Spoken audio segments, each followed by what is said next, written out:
கடலூரில் தென்பெண்ணை ஆற்றில் வெள்ளப்பெருக்கில் சிக்கிக்கொண்டு வீடு உடை உடைமைகளை இழந்தோருக்கு ரூபாய் 40,000 இழப்பீடு வழங்க வேண்டுமென தமிழக அரசிடம் தமிழ்நாடு தௌஹீத் ஜமாத் சார்பில் கோரிக்கை விடுக்கப்பட்டது. கடலூரில் தென்பெண்ணை ஆற்றில் வெள்ளப்பெருக்கில் சிக்கிக்கொண்ட உருப்பிளவாடி, தோட்டப்பட்டு, வாம்பாக்கம், பனங்காடு, ஜோதிநகர் ஆகிய கிராமங்களுக்கு தமிழ்நாடு தௌஹீத் ஜமாத் சார்பாக மாநில பொதுச் செயலாளர் முஜிபுர் ரஹ்மான் தலைமையில் சேட் முகமது, காஞ்சி சித்திக் மாநில செயலாளர்கள் முன்னிலையிலும் மற்றும் மாவட்ட நிர்வாகிகள் ஆகியோர்களுடன் சுமார் 2,000த்திற்கும் மேற்பட்டோருக்கு உணவு மற்றும் அத்தியாவசிய பொருட்கள் வழங்கினர்.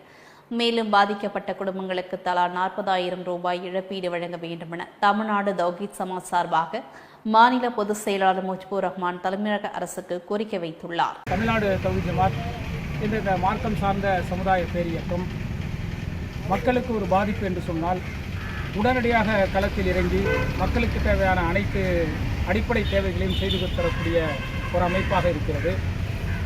குறைந்தபட்சம் ஒரு 40,000 ரூபாயாவது குடும்பத்திற்கு கொடுக்க வேண்டும். அந்த அளவிற்கு இழப்பீடு ஏற்பட்டிருப்பதை நாங்கள் கண்கூடாக பார்த்திருக்கின்றோம்.